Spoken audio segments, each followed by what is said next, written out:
وہ اس لائن میں ہیں۔ 8 ہجری کی بہت بڑی خبر اور بہت بڑا بلکہ سب سے بڑا واقعہ وہ فتح مکہ کا ہے۔ فتح مکہ کا سبب کیا بنا؟ صلح حدیبیہ کی شرائط میں ایک یہ شرط تھی کہ ادھر قریش ایک قوت ہے، ادھر مسلمانوں کی ایک قوت ہے، باقی جتنے بھی اطراف میں قبائل ہیں نا، جس قبیلے کا دل کرتا ہے ادھر مل جائے، جس قبیلے کا دل کرتا ہے وہ ادھر مل جائے۔ اب جو قبیلہ مسلمانوں سے ملے گا ان کی دوستیاں دشمنیاں مسلمانوں کے ساتھ ہوگی، ان پر حملہ مسلمانوں پر حملہ ہوگا، اور جو قریش پر جو ہے نا وہ اعتماد کرے گا، ان کا حلیف بنے گا، تو اس پر حملہ گویا کہ قریش پر حملہ ہوگا، یہ سب ایک ہو جائیں۔ اب یہ سیاسی قوتیں جو ہوتی ہیں نا، یہ عام لوگوں کی، چھوٹے لوگوں کی مجبوریاں ہوتی ہیں کہ انہوں نے کسی ایک کا سہارا ضرور لینا ہوتا ہے، سہارے کے بغیر چارہ بھی نہیں ہوتا۔ اب آج سے کچھ سال پہلے وہ چچا جان ہے ہمارے، اللہ تعالیٰ ان کو زندگی دے، صحت دے، ان کے ساتھ زمین کا کچھ جو ہے نا وہ تنازع ہو گیا، ہماری جو آبائی زمین ہے والد صاحب کی، تو وہ پرچوں تک سلسلہ چلا گیا۔ تو جس بندے کے پاس جاتے کہ ہماری حمایت کریں تو آگے سے یہی جواب ملتا، کیڑی پارٹی دے ہو، پٹھیاں دی پارٹی دے ہو کہ تارڑا دی پارٹی؟ ہم بطور فخر کہتے بھئی ہمارا کسی پارٹی سے تعلق نہیں، ہم مظلوم ہیں، ہماری مدد کرو، ہم اس چیز کو بطور فخر پیش کرتے ہیں، اور لوگوں کے ہاں یہ چیز جو ہے بڑی عیب والی تھی، تو اڈا کسی پارٹی نال تعلق ہی کوئی نہیں۔ ہاں، تو یہ ایک مجبوری بن جاتی ہے باقی لوگوں کی۔ اب یہاں بھی ایسے ہوا کہ مکہ کے ارد گرد 2 قبیلے تھے، ایک بنو بکر کا اور ایک بنو خزاعہ کا۔ بنو بکر جو ہے یہ قریش کا حلیف بن گیا، اور بنو خزاعہ جو ہے یہ مسلمانوں کا حلیف بن گیا۔ اب جہاں پر یہ باتیں ذہن میں نہیں نہ رہتی، وہاں میں کوشش کرتا ہوں کوئی نہ کوئی ایسی درمیان سے بات نکال لی جائے کہ بات یاد رہ جائے۔ آج بڑی کوشش کرتا رہا ہوں کہ بنو بکر کا کوئی ایک لفظ مل جائے قریش سے کہ یاد کرنے میں آسانی ہو، یا بنو خزاعہ کا مل جائے، کوئی لفظ نہیں مل رہا تھا۔ تو آج آ کے پھر میں نے یہی نشانی تلاش کی کہ بنو خزاعہ اس کے اندر الف ہے، اور مسلمان اس کے اندر بھی الف ہے، تو ادھر بنو بکر اور بنو قریش کے اندر الف کوئی نہیں ہے، تو یہ یاد رکھنے کے لیے یوں آسانی ہوگی کہ بنو بکر جو ہیں وہ قریش کے حلیف بنے، اور بنو خزاعہ جو ہیں یہ مسلمانوں کے حلیف بنے۔ جی چھوٹا کاف بڑا کاف، ٹھیک ہے، یہ بھی اچھی نشانی ہے، جزاک اللہ خیرہ، ادھر بھی کاف ادھر بھی کاف، اللہ اکبر۔ وہ ایک نا فقہی مسئلہ چلتا ہے کہ نماز میں اگر کوئی غلطی ہو جائے واجبات میں، تو سجدہ صاحب سلام سے پہلے ہے کہ سلام کے بعد ہے؟ بعض حضرات سجدہ صاحب سلام کے بعد کرتے ہیں، ہم اہل سنت والجماعت احناف جو ہے وہ سلام پھیر کے 2 سجدے کرتے ہیں۔ ایک امام ہے، انہوں نے ایک نشانی بتائی، وہ رضوان کے کاف بتانے سے، وہ کہتے ہیں الکاف بالکاف والدال بالدال، کہ کاف بالکاف، کاف کاف کے ساتھ، دال دال کے ساتھ۔ وہ کہتے ہیں کہ اگر نماز کے اندر کمی ہو جائے تو پھر قبل السلام سجدہ کرو، اور اگر نماز میں زیادتی ہو جائے تو پھر بعد السلام، زیادتی میں بھی دال اور بعد السلام ادھر بھی دال، تو کمی ہو جائے ادھر بھی کاف تو ادھر بھی کاف۔ تو ہمارے امام محمد رحمہ اللہ، حضرت امام ابو حنیفہ کے شاگرد رشید، یہ ان کے پاس چلے گئے، انہیں کہا جی میں نے یہ مسئلہ پوچھنا ہے تو اس کا کیا حل ہے؟ تو انہوں نے کہا یہ سادہ سا حل ہے، کمی ہوئی ہے تو قبل السلام سجدہ صاحب ہوگا، زیادتی ہوئی ہے تو بعد السلام ہوگا۔ تو امام محمد رحمہ اللہ فرمانے لگے کہ ایک بندے سے ایک رکعت میں کمی ہو گئی ہے، دوسری رکعت میں زیادتی ہو گئی ہے، وہ کیا کرے؟ اللہ اکبر۔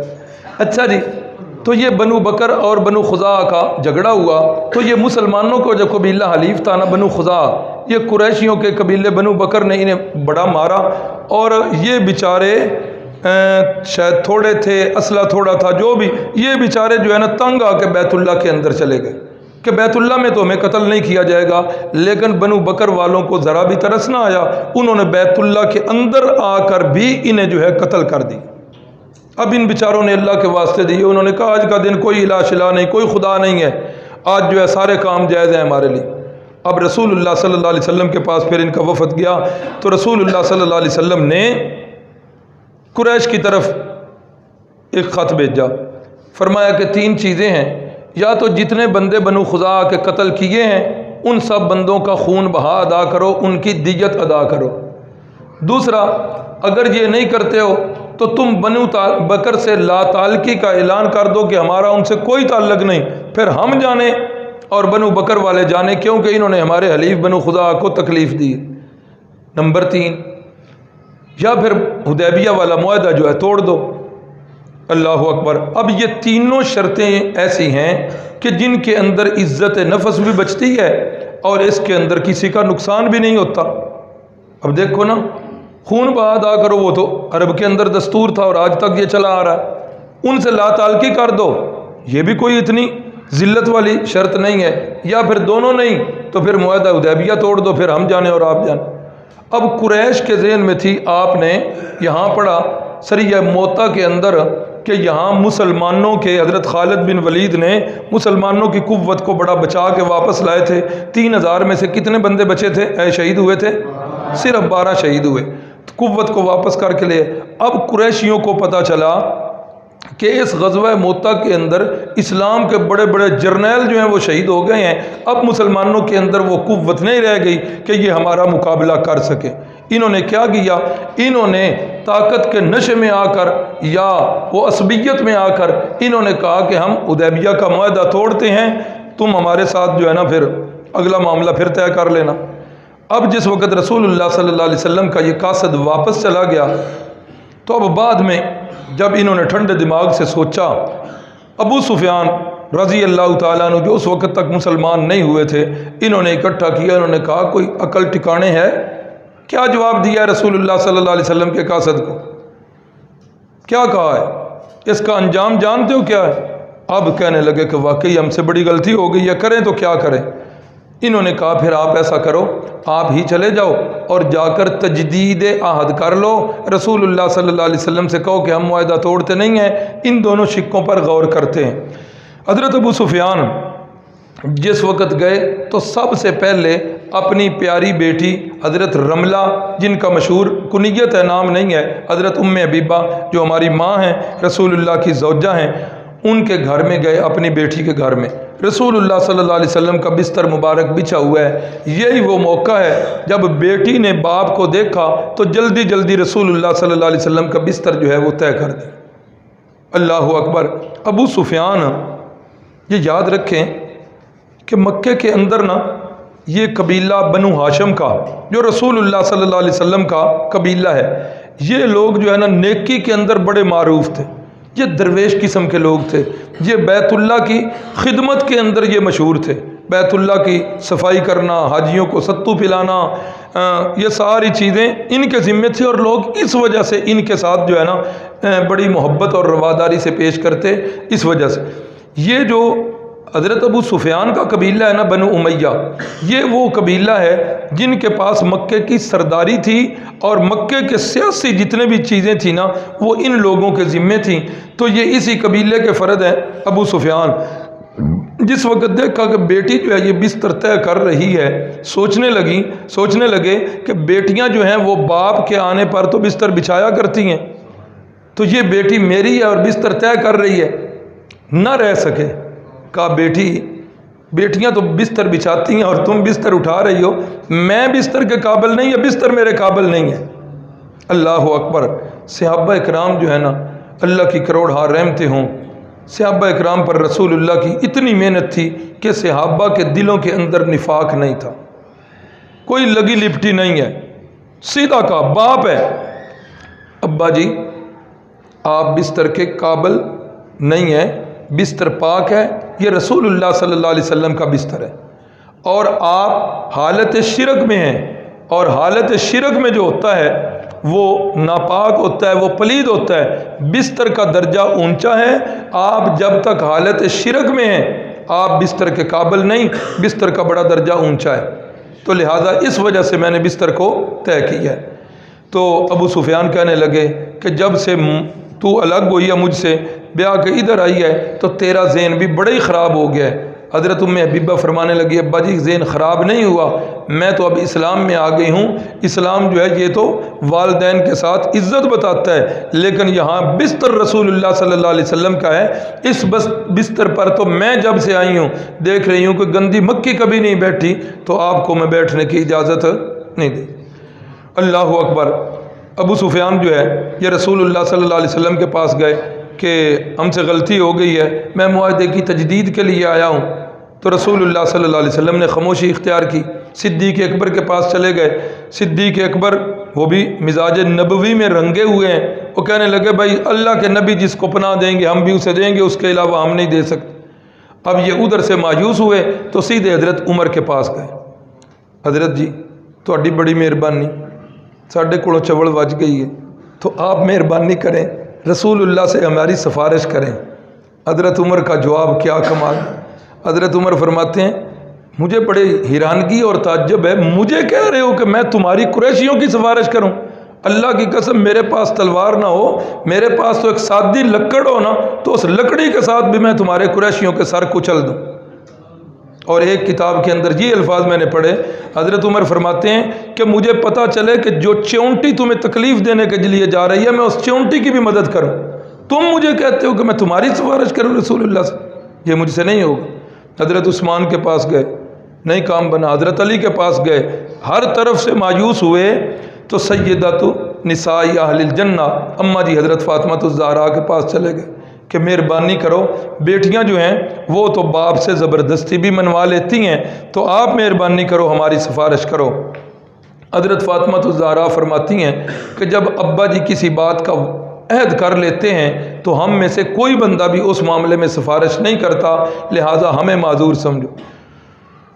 ابو سفیان کہنے لگے یہ چھوٹا حسن ہے بچہ، میں اس کو اٹھا لیتا ہوں تو اس سے جا کے اعلان کرواتا ہوں۔ اماں جی فرمانے لگی اس بچے کی بات کا کیا اہمیت ہے، تو لہٰذا پھر حضرت علی کے پاس کہ کوئی تو رستہ بتاؤ۔ حضرت علی نے فرمایا پھر ایسا کرو مسجد نبوی میں چلے جاؤ، وہاں جا کر اعلان کر دو کہ میں اس معاہدے کی تجدید کر کے جا رہا ہوں، اور یہ کر کے تم پھر واپس چلے جانا۔ اب جب کوئی بات بھی نہیں بنی تھی تو اب ایک ڈوبتے کو تنکے کا سہارا، یہ بات سنی، مسجد نبوی میں آ کر کہا کہ بھائی میں صلح حدیبیہ والے معاہدے کی تجدید کر کے جا رہا ہوں، یہ بات کی، تھوڑی دیر انتظار کیا، رسول اللہ خاموش ہیں، ابو سفیان صاحب جو ہیں یہ واپس آ گئے۔ اب جس وقت واپس آئے تو اب چہرے پہ وہ کامیابی والے اثار تو نہیں ہیں، سفارت جو ہے وہ کامیاب نہیں ہوئی، پریشان ہے۔ گھر پہنچے، ہند جو ان کی بیوی ہے اس نے کہا سناؤ، کہا کوئی خاص بات نہیں، اس نے بھی آگے سے وہ جو ہے نا کچھ خوب سنائی، اور اس نے کہا کہ آپ اتنے دن ادھر رہ کے آئے ہو، اس کے باوجود آپ کو کامیابی نہیں ملی، یہاں لوگوں کے اندر مشہور ہے کہ ابو سفیان جو ہے یہ مرتد ہو گیا ہے، اس نے باپ دادا کے دین کو چھوڑ دیا ہے، تو لہٰذا یہ لوگ تو یہ مشہور کر رہے ہیں۔ صبح کو ابو سفیان جو ہے وہ جس وقت قریشیوں کی محفل میں گئے، انہیں بتایا کہ میں نے اسلام کو قبول نہیں کیا، تو کہا اتنے دن پھر لگا کے آئے ہو، کیا کر کے آئے ہو؟ کہا کہ سب کے پاس گیا ہوں، کسی نے میری بات ہی نہیں سنی۔ پھر کیا کر کے آئے ہو؟ کہا کہ آخر پہ میں حضرت علی کے پاس گیا ہوں کہ کوئی راہ تو نکال دو۔ حضرت علی نے فرمایا ایسے کرو، میں اس طرح کر کے آ گیا ہوں۔ انہوں نے کہا تیرا خانہ خراب، اب تو ایک ایسی بات کر رہا ہے جس سے نہ پتہ چل رہا ہے کہ ہم حالت جنگ میں ہیں کہ جنگ کی تیاری کریں، اور نہ اس سے پتہ چل رہا ہے کہ ہم حالت امن میں ہیں، سکون کے ساتھ کوئی کاروبار کریں۔ اب نہ ادھر سے نفی میں جواب ہے نہ مثبت میں جواب ہے، یہ کیا کیا ہے تو نے؟ انہوں نے کہا بھئی اب میں کیا کر سکتا ہوں؟ اب رسول اللہ صلی اللہ علیہ وسلم نے صحابہ سے فرمایا کہ چونکہ انہوں نے خود معاہدہ حدیبیہ توڑا ہے، مسلمانوں کی طرف سے معاہدے کی خلاف ورزی نہیں ہوئی، لہذا تیاری کرو۔ اللہ سے بھی دعا کی کہ اے اللہ ہمارے ان تیاریوں کو قریش سے مخفی رکھنا۔ اللہ اکبر، قریش سے مخفی رکھی، صحابہ کو بھی یہ تعلیم دی گئی کہ قریش سے مخفی رکھنی ہے، باہر کسی بندے کو پتہ نہیں چلنا چاہیے ہماری تیاریوں کا۔ ایک صحابی ہیں حضرت حاتب بن ابی بلتا رضی اللہ تعالیٰ عنہ، یہ ان کا نام لکھا ہوا ہے۔ یہ صحابی انہوں نے کیا کیا، یہ وہ صحابی ہیں جنہوں نے بدر کے جنگ میں بھی شریک ہوئے تھے۔ انہوں نے ایک خط لکھا مکے والوں کو کہ رسول اللہ صلی اللہ علیہ وسلم کا ارادہ ہے مکہ آنے کی طرف، تو لہٰذا جو ہے نا میں تمہیں اطلاع کر رہا ہوں۔ تو یہ خط مکے کی طرف ایک عورت جا رہی تھی، اس عورت کو ڈھیر ساری رقم دی اور اسے کہا کہ یہ قریش کے فلاں بندے کو پہنچانا ہے اور صیغہ راز میں رکھنا ہے، کسی کو بتانا نہیں ہے۔ ٹھیک ہے جی۔ اب وہ عورت جا رہی ہے، وہ عورت ادھر جا رہی ہے، اللہ رب العزت نے جبریل امین کو بھیج کر ادھر اطلاع کر دی کہ مسلمانوں کا ایک اہم جنگی راز جو ہے یہ فاش ہونا چاہتا ہے۔ رسول اللہ صلی اللہ علیہ وسلم نے حضرت سیدنا علی المرتضیٰ، سیدنا زبیر، سیدنا مقداد رضی اللہ تعالی عنہم کو بھیجا، فرمایا روضہ خاک پر ایک اونٹ کے اوپر ایک عورت جو ہے سوار ہو کے جا رہی، اس کے پاس ایک خط ہے، اس کے اندر مسلمانوں کا ایک اہم جنگی راز ہے، تو اس خط کو لے کر جلدی واپس آؤ۔ اب یہ تینوں حضرات پہنچے، اسی مقام پر عورت جو ہے وہ سفر کر رہی، فرمایا بی بی ٹھہر جا، تیرے پاس ایک خط ہے، وہ خط ہمیں دے دو۔ چونکہ بھاری رقم لی ہوئی تھی، اس نے کہا نہیں میرے پاس تو کوئی خط نہیں ہے۔ حضرت علی فرمانے لگا بی بی تیرے ساتھ ہماری دشمنی کوئی نہیں، گل ہے سیدھی سیدھی، جنگل ہے، ہم چاہیں جو کچھ بھی تیرے ساتھ کر سکتے ہیں، لیکن ہم محمد عربی کے غلام ہیں، ہم کسی چیز کو لوٹنے والے، نہ عزتوں کو لوٹنے والے، نہ سرمایہ کو لوٹنے والے۔ سنو تو کہہ رہی ہے میرے پاس خط نہیں، ہمیں رسول اللہ صلی اللہ علیہ وسلم نے یہ بات بتائی ہے، اور رسول اللہ کی بات کے اندر جھوٹ کا شبہ کرنے والا بندہ بھی وہ مسلمان نہیں رہا، اور رسول اللہ کو یہ بات اللہ نے بتائی ہے، ایسا کر وہ شرافت سے خط ہمارے حوالے کر دے، ورنہ ادھر ابھی تیرے سارے کپڑے اتار کے تیری تلاشی لے۔ دھمکی دی نا، اب یہ دھمکی کام کر گئی۔ اس عورت نے خط بڑی عجیب جگہ پر چھپایا ہوا، اس عورت نے خط یہاں نیچے رکھ کے نا بالوں کے اوپر سے کنگھی کر کے ایسے بال کیے ہوئے کہ تاکہ اگر کوئی تلاشی لے بھی تو وہ خط مل نہ سکے، لیکن اب دھمکی تھی کہ میں نے تیرے سارے کپڑے اتار دینے ہیں۔ اب یہ دھمکی کام کر گئی، اس عورت نے اپنے بالوں سے وہ خط نکال کر حضرت علی کو دے دیا اور ان کے ساتھیوں کو۔ خط لے کر جب واپس پہنچے، رسول اللہ صلی اللہ علیہ وسلم کو اس وقت تک پتہ نہیں ہے کہ خط کس نے لکھا ہے کیا، صرف اتنی اللہ نے اطلاع دی کہ ایک اہم جنگی راز جو ہے یہ افشا ہو رہا ہے۔ واپس آیا، پتہ چلا کہ یہ حاطب بن ابی بلتہ نے قریش کی طرف خط لکھا ہے اور جنگی تیاریوں کی اطلاع کی ہے۔ اب یہ بات تو صحابہ نے سنی، رسول اللہ نے حضرت حاطب کو بلایا اور بلا کر فرمایا کہ حاطب یہ خط تم نے لکھا ہے؟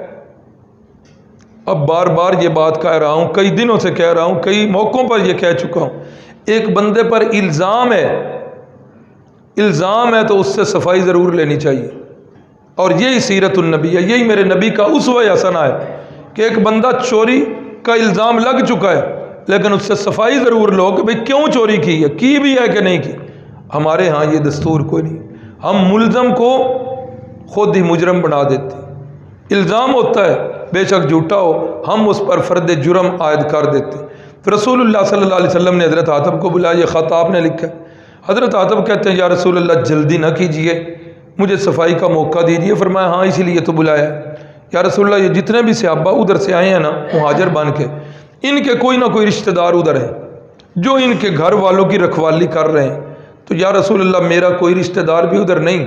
اب میرے ذہن میں یہ بات تھی کہ جب اللہ اور اس کے رسول نے ارادہ کیا ہے تو ہو ہی نہیں سکتا کہ مسلمانوں کو شکست ملے، فتح یقینی ہے، لیکن میں نے یہ کام اس لیے کیا مکے والوں پر میرا احسان ہو جائے، میرے بچوں کی ذرا وہ خبر گیری رکھیں۔ اب وہ بات کر رہے ہیں، حضرت عمر ہیں کہ غصے سے بڑے سخت کہتے ہیں دانی یا رسول اللہ اضرب عنق منافقا، یا رسول اللہ اجازت دو میں اس منافق کی گردن سے اس کا سر جدا کروں، اتنی اہم جنگی چیز اور انہوں نے جو ہے وہ راز فاش کیا ہے، کیوں ایسے کیا ہے؟ رسول اللہ صلی اللہ علیہ وسلم نے فرمایا عمر جانتے نہیں ہو یہ ہے کون؟ جانتے نہیں ہو یہ کون ہے؟ یہ بدری صحابی ہے، بدری صحابی۔ اور جانتے ہو عمر کے بدری صحابہ کے بارے میں اللہ نے کیا فرمایا ہے؟ قد اطلع اللہ علی اہل بدر فقال اعملوا ما شئتم ان اللہ قد غفر لکم۔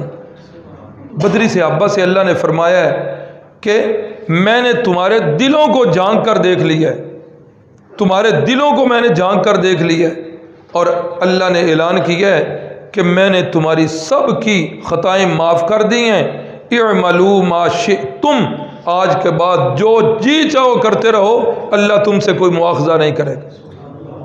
اور ایک اور حدیث کے الفاظ فرمایا، عمر بدری صحابہ کو اللہ نے فرمایا کہ تمہارے نامہ اعمال کے اندر جتنے گناہ تھے، جتنی سیئات تھیں، میں نے وہ گن گن کر ان کی گنتی کر کے اتنی تمہارے کھاتے کے اندر میں اللہ نے نیکیاں لکھ دی، تمہارے گناہوں کو میں نے نیکیوں سے بدل ڈالا ہے۔ تو عمر یہ بدری صحابی ہیں، اور بدری صحابی کے بارے میں اللہ اکبر۔ تو یہ بھی واقعہ فتح مکہ سے پہلے کا۔ پھر رسول اللہ صلی اللہ علیہ وسلم جو ہے 10 رمضان المبارک 8 ہجری کو رسول اللہ صلی اللہ علیہ وسلم 10,000 کا لشکر لے کر ادھر سے چلے ہیں مکے سے، اور رستے کے اندر آپ جو ہے اللہ سے دعا بھی کرتے رہے ہیں، اور رستے کے اندر رسول اللہ صلی اللہ علیہ وسلم کے چچا حضرت عباس رضی اللہ تعالیٰ عنہ جو کافی عرصہ پہلے مسلمان ہو چکے تھے اور رسول اللہ سے اجازت مانگتے تھے کہ میں آنا چاہتا ہوں، تو رسول اللہ صلی اللہ علیہ وسلم فرمایا کرتے تھے نہیں چچا جان ابھی آپ ادھر رہیں، آپ جو ہے نا اس ہجرت کے اندر مکے والی ہجرت میں آپ سب سے آخری مہاجر ہوں گے، جس طرح میں آخری نبی ہوں اس طرح آپ مکے والی اس ہجرت کے اندر آخری مہاجر ہو گے، آپ کے بعد تو ہجرت کا دروازہ بند ہو جانا ہے، اس لیے آپ ادھر ہی رہیں۔ اب جس وقت یہ معاملہ ہو رہا تھا رسول اللہ صلی اللہ علیہ وسلم چلے ہیں تو حضرت عباس جو ہیں وہ رستے میں ملے ہیں۔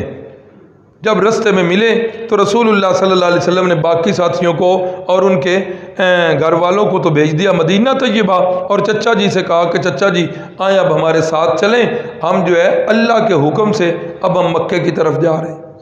اب جس وقت رسول اللہ صلی اللہ علیہ وسلم مکے کے قریب جا کر پڑاؤ کر رہے ہیں، اس وقت تک قریش کو خبر ہی کوئی نہیں، قریش کو خبر نہیں۔ اللہ اکبر۔ اب رسول اللہ صلی اللہ علیہ وسلم مکے سے کچھ مسافت پر شام کے وقت پہنچے۔ رسول اللہ صلی اللہ علیہ وسلم نے حکم دیا کہ لشکر والے سارے کے سارے پھیل جائیں، ایسے نہ ہوں بلکہ مکے کی وادی کو گھیر لیں، لمبائی کے رخ ادھر بھی پھیل جائیں جتنے پھیل سکتے ہیں اور ادھر بھی پھیل جائیں۔ اور اگلا حکم یہ دیا کہ ہر قبیلہ ہر خیمہ اپنی اپنی جگہ پر آگ جلائے، اور آگ جو ہے جلا کر اس لیے تاکہ قریشیوں کو خبر مل جائے۔ اب رات کا وقت ہے، مکے کے تقریباً ایک طرف وہ لمبی آگ جو ہے وہ جل رہی ہے، ہر طرف آگ کے علاوہ روشن ہے۔ اب مکے والے حیران کہ یہ اتنا لشکر جو ہے یہ کدھر آیا ہے۔ ابو سفیان یہ اپنے ساتھ 2 بندوں کو لے کر چلے ہیں کہ یہ دیکھیں کہ لشکر جو ہے یہ کس کا ہے۔ اب جس وقت یہ چل کے آ رہے ہیں اندھیرا ہے، ادھر سے حضرت عباس رضی اللہ تعالیٰ عنہ رسول اللہ صلی اللہ علیہ وسلم کی سواری کو لے کر یہ بھی جو ہے وہ پیٹرولنگ پولیس والا کام کر رہے ہیں، ادھر سے حضرت ابو سفیان اپنے ساتھیوں کے ساتھ آ رہے ہیں۔ اب رسول اللہ صلی اللہ علیہ وسلم کے چچا عباس نے ان کی گفتگو کو سن لیا، اور انہوں نے ابو سفیان کو کہا کہ ابو سفیان جانتے ہو یہ کون سا لشکر ہے؟ انہوں نے کہا کہ یہ بنو خزاعہ والے تو نہیں لگتے، پھر اتنا بڑا لشکر کہاں سے؟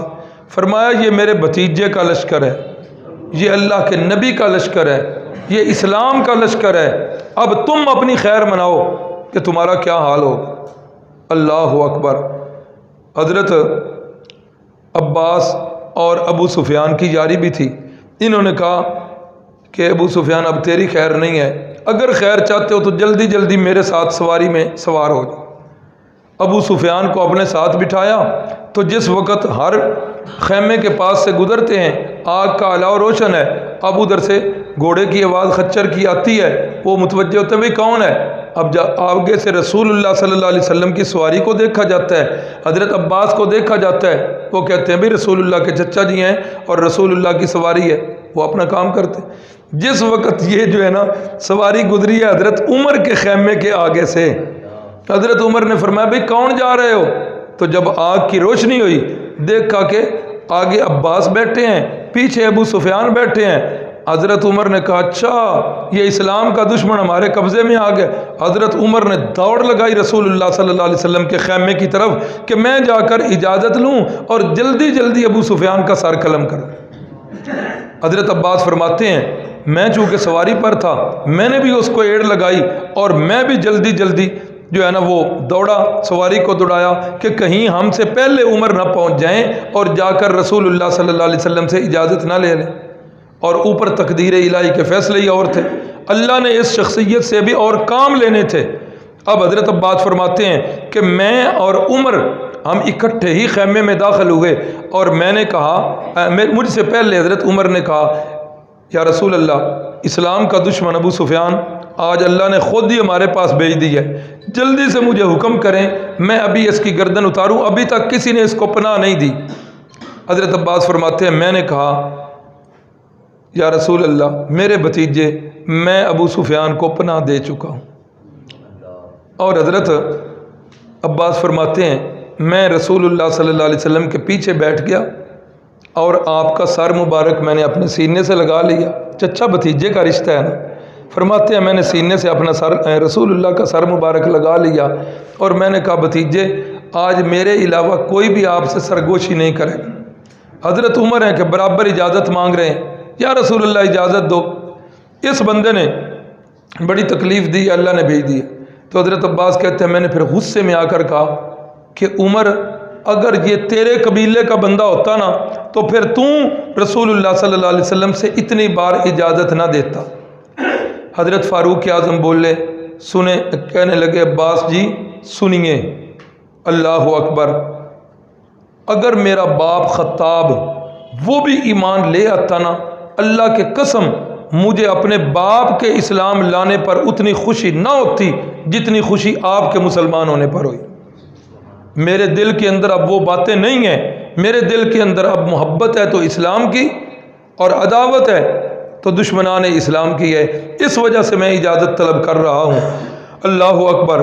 تو رسول اللہ صلی اللہ علیہ وسلم نے فرمایا، ابو سفیان، کیا ابھی تک وہ وقت نہیں آیا کہ تمہیں یقین ہو جائے کہ اس کائنات کے اندر جس کے ہاتھ کے اندر ساری قبضہ قدرت جس کے ہاتھ میں ہے وہ ہستی صرف اللہ کی ہے؟ ابو سفیان، ابھی تک تمہیں یقین نہیں آیا کہ اللہ کے سوا اس کائنات کے اندر فیصلے کرنے والا کوئی بھی نہیں ہے، اللہ کے سوا مصیبتیں ٹالنے والا کوئی بھی نہیں ہے، اللہ کے سوا مشکلیں حل کرنے والا کوئی بھی نہیں ہے، کیا اللہ کے سوا کسی اور معبود کے حق ہونے پر ابھی تک تمہیں شک ہے؟ اللہ اکبر۔ ابو سفیان بولے، نہیں، اب مجھے یقین ہو گیا ہے، اگر آج جن کو ہم پکارتے ہیں، جن کو اللہ کے ساتھ ہم شریک کرتے ہیں، اگر آج مدد کر سکتے ہوتے تو اللہ کی قسم آج وہ ضرور ہماری مدد کرے۔ رسول اللہ نے فرمایا، اچھا ابو سفیان، ابھی تک میری نبوت اور رسالت میں تمہیں شک ہے؟ ابو سفیان تھے، گو کہ ابھی مسلمان نہیں ہوئے، لیکن ہے سردار، دل میں منافقت نہیں رکھی، کہا کہ ابھی اس پر مجھے تردد ہے، ابھی مجھے اس پر جو ہے نا شرح صدر نہیں ہوا۔ تو رسول اللہ صلی اللہ علیہ وسلم نے چچا جان عباس سے کہا، فرمایا کہ چچا جی آپ اسے اپنے ڈیرے پہ لے جائیں اور اس کی مہمان نوازی کریں۔ تو رسول اللہ صلی اللہ علیہ وسلم کے اس حکم کو پا کر حضرت عباس رضی اللہ تعالیٰ عنہ ان کو اپنے ڈیرے پہ لے گئے، اور وہاں جا کر رسول اللہ صلی اللہ علیہ وسلم کے حکم کے مطابق ان کی مہمان نوازی کی گئی۔ اب جس وقت صبح ہوئی تو رسول اللہ صلی اللہ علیہ وسلم نے اپنے چچا جان سے فرمایا کہ ابو سفیان کو کسی ایسی جگہ پر بٹھانا ہے جس جگہ پر یہ لشکر اسلام سارے کا سارا دیکھ سکے۔ ایک تنگ گھاٹی تھی، اس گھاٹی پر حضرت عباس نے ابو سفیان کو بٹھا دیا۔ اب کعبے کی طرف یہ لشکر اسلام بڑی ٹھاٹھ باٹ کے ساتھ، بڑی آن بان کے ساتھ، بڑی شان و شوکت کے ساتھ جا رہا ہے۔ ہر قبیلے کے پاس اپنا جو ہے نا وہ جھنڈا ہے۔ اب یہ اونچی جگہ پر بیٹھے ہوئے ہیں، اب نیچے سے قبیلے گزر رہے ہیں۔ عباس سے پوچھتے ہیں ابو سفیان، یہ کون سا قبیلہ ہے؟ کہا یہ غفار کا قبیلہ ہے۔ اچھا مجھے ان سے کیا لگے؟ عباس یہ کون سا قبیلہ ہے؟ ایک ایک قبیلہ گزر رہا ہے۔ اللہ اکبر۔ اور اس قبیلے کا پوچھ رہے ہیں ابو سفیان، حضرت عباس جو ہے وہ بتا رہے ہیں۔ پھر ایک قبیلہ گزرا جن کی تلواریں بڑی چمک رہی ہیں اور تلواروں کو بڑے مخصوص انداز میں لہرا بھی رہے ہیں اور ساتھ نعرے بھی لگا رہے ہیں، اللہ اکبر کے نعرے لگ رہے ہیں۔ ابو سفیان نے پوچھا، عباس یہ کون لوگ ہیں؟ یہ تو بڑے جنگجو لگتے ہیں، بڑے بہادر قسم کے لوگ ہیں۔ فرمایا یہ مدینہ کے انصار کا جو ہے یہ قبیلہ آ رہا ہے، اس کے سردار حضرت سعد بن عبادہ ہیں رضی اللہ تعالیٰ۔ حضرت سعد نے جو اوپر دیکھا نا تو نظر پڑی ابو سفیان پر، تو حضرت سعد کی زبان سے یہ الفاظ نکلے، الیوم یوم الملحمہ، الیوم یوم الملحمہ، الیوم تستحل الکعبہ، آج کا دن تو لڑائیوں میں بدلے لینے کا دن ہے، آج ہم گن گن کے بدلے لیں گے، آج ہمیں ساری وہ پرانی باتیں یاد آ رہی ہیں، کس طرح بلال حبشی کو انگاروں پر لٹایا گیا ہے، کس طرح سمیہ کے 2 ٹکڑے کیے گئے ہیں، کس طرح زنیرہ کی آنکھوں میں سلائیاں چلائی گئی ہیں، کس طریقے کے ساتھ تم نے عمار ابن یاسر کے خاندان کو قتل کیا ہے، آج ایک ایک بات یاد آ رہی ہے، الیوم یوم الملحمہ، آج تو لڑائیوں کا دن ہے، آج بدلے کا دن ہے، الیوم تستحل الکعبہ، آج کعبے کے اندر جو بھی کرو گے آج کے دن سارا کا سارا حلال۔ یہ قبیلہ بھی گزر گیا، اس کے بعد اس سے بھی بڑھ چڑھ کر ایک قبیلہ آ رہا ہے اور بڑی ترتیب کے ساتھ، دائیں بھی لین ہے بائیں بھی لین ہے، دائیں طرف والوں کے ہاتھ میں بھی جھنڈا، بائیں طرف والوں کے ہاتھ میں بھی جھنڈا، اور بڑی پابندی کے ساتھ بڑے منظم طریقے سے چل رہے ہیں، اور درمیان میں ایک سواری بڑے ٹھاٹ باٹ سے بڑی ٹہل ٹہل کے چل رہی ہے۔ ابو سفیان پوچھتے ہیں یہ کون سا قبیلہ ہے؟ فرمایا یہ میرا بھتیجا آ رہا، یہ محمد الرسول اللہ آ رہے ہیں۔ ابو سفیان ابھی بھی یقین نہیں ہوا، ابو سفیان اسی وقت کہتے ہیں اشہد ان لا الہ الا اللہ واشہد ان محمدا عبدہ ورسولہ۔ عباس آج تو تیرے بھتیجے کی بادشاہی دیکھنے والی ہے۔ عباس کہتے ہیں بادشاہی نہیں، یہ نبوت اور رسالت ہے۔ ابو سفیان فرق جان کے جیو، سمجھو یہ بادشاہت نہیں ہے، یہ اللہ کے نبی ہیں، یہ اللہ کے رسول ہیں۔ اللہ اکبر۔ تو رسول اللہ صلی اللہ علیہ وسلم کے پاس جس وقت ان کے پاس سے پہنچتے ہیں تو ابو سفیان جو ہے یہ مسلمان ہو جاتے ہیں، کلمہ اسلام پڑھ لیتے ہیں، رسول اللہ کے ہاتھ پر بیعت کرتے ہیں، اور رسول اللہ سے فرماتے ہیں کہ مجھے آج ایک جملہ سعد کا سن کر بڑی تکلیف ہوئی ہے۔ سعد نے کہا الیوم یوم الملحمہ، آج جنگوں کا دن ہے، جنگ کرنے کے لیے آئے ہیں۔ اللہ اکبر۔ رسول اللہ صلی اللہ علیہ وسلم نے بڑی دلجوئی کی اس موقع پر ابو سفیان کی، چونکہ آگے جا کر اللہ نے ان سے بڑے کام لینے تھے۔ اور سنیے، ان کے اسلام کے موقع پر رسول اللہ صلی اللہ علیہ وسلم بڑے خوش ہوئے، اور زاد المعاد سیرت کی کتاب ہے، اس میں لکھا ہے کہ رسول اللہ صلی اللہ علیہ وسلم نے فرمایا کہ مجھے یقین ہے کہ ابو سفیان جو ہے یہ میرے چچا حمزہ کا بدل بنیں گے، انشاءاللہ یہ اسلام کے شیر بنیں گے۔ اور حضرت ابو سفیان رضی اللہ تعالیٰ عنہ جس دن انہوں نے اسلام قبول کیا ہے، اس کے بعد باقی ساری زندگی رسول اللہ صلی اللہ علیہ وسلم کے سامنے کبھی سر اٹھا کر بولے نہیں، اتنا ادب کیا ہے، آنکھ میں آنکھ ڈال کر بات کرنا تو دور کی بات، سر مبارک بھی نہیں اٹھایا، اللہ کے نبی صلی اللہ علیہ وسلم کے سامنے یوں اپنے سر کو جھکا کے رکھا ہے۔ اور رسول اللہ صلی اللہ علیہ وسلم سے خود بھی بڑی محبت فرماتے ہیں۔ اللہ اکبر۔ حضرت فاروق اسی فتح مکہ کے بعد وہ غزوہ حنین لکھا ہوا ہے، اس حنین کی جنگ میں یہ مسلمانوں کی طرف سے شریک بھی ہوئے ہیں اور بڑی بہادری سے کفار کے ساتھ لڑے ہیں۔ اس جنگ کے اندر بھی مسلمان ایک دفعہ ان کو شکست ملی ہے، بڑی بہادری سے لڑی ہیں، اور مسلمانوں کی طرف سے لڑتے ہوئے حضرت ابو سفیان کی ایک آنکھ جو ہے وہ بھی شہید ہو گئی، وہ بھی ضائع ہوئی، اور دوسری آنکھ حضرت فاروق اعظم رضی اللہ تعالیٰ عنہ کے زمانہ میں دوسری آنکھ جو ہے جنگ یرموک کے موقع پر وہ بھی اسلام کے حق میں کفار کے ساتھ لڑتے ہوئے دوسری آنکھ جو ہے وہ جنگ یرموک میں شہید، یعنی دونوں آنکھیں اسلام کی راہ میں انہوں نے قربان کی۔ وفات کا موقع آیا، قریب المرگ ہیں، گھر والوں سے کہہ رہے ہیں کہ مجھے موت کے آثار نظر آ رہے ہیں، سنو میری وفات پر رونا نہیں ہے، میری وفات پر رونا نہیں، اس لیے کہ جس دن سے اسلام قبول کیا ہے گناہ کرنا تو دور کی بات، میں نے گناہ والی بات بھی کبھی نہیں کی، اس لیے اسلام سے پہلے جو کچھ کیا وہ میرے مرشد نے فرما دیا، ان الاسلام یہدم ما کان قبلہ، اسلام پہلے والے سارے گناہوں کو مٹا دیتا ہے، اور اسلام لانے کے بعد گناہ کرنا تو دور کی بات، میں نے گناہ کی بات بھی کبھی نہیں کی۔ اللہ اکبر۔ تو رسول اللہ صلی اللہ علیہ وسلم نے بڑی دلجوئی کی، فرمایا وہ نعرہ اس طرح نہیں، ساتھ جو ہے وہ بھول گیا ہے، الیوم یوم الملحمہ نہیں، الیوم یوم المرحمہ، لام کو را میں بدل دیا، فرمایا آج تو رحمتیں لٹانے کا دن ہے، اللہ نے مجھے رحمت للعالمین بنا کے بھیجا ہے۔ آج رحمتیں لٹانے کا دن ہے، آج دشمنوں کے ساتھ سختی نہیں نرمی کرنے کا دن ہے۔ رسول اللہ صلی اللہ علیہ وسلم نے لشکر کو پھر 3 حصوں میں تقسیم کیا۔ دائیں طرف حضرت خالد بن ولید کی ڈیوٹی لگائی کہ اس طرف سے مکہ میں آپ نے داخل ہونا ہے، بائیں طرف سے حضرت زبیر کی ڈیوٹی لگائی، اس طرف سے مکہ میں آپ نے داخل ہونا ہے، اور خود رسول اللہ صلی اللہ علیہ وسلم درمیان میں حضرت ابو عبیدہ کی ڈیوٹی لگا رہے ہیں کہ اس طرف سے آپ نے داخل ہونا ہے، اور رسول اللہ صلی اللہ علیہ وسلم بھی اسی حالت کے اندر مکے میں داخل ہوئے۔ واقعہ بھی آگے چلے گا کل پھر انشاءاللہ۔ تو مکے میں داخلہ کیسے ہوا، یہ ساری باتیں یہ کل کوئی بچہ جو ہے نا یہ انہیں مٹائے نہیں جی۔ اچھا جی، تو کل سے انشاءاللہ اسی سے آگے جو ہے وہ چلائیں گے۔ اللہ تعالی ہم سب کو سیرت النبی پر چلنے کی توفیق دے۔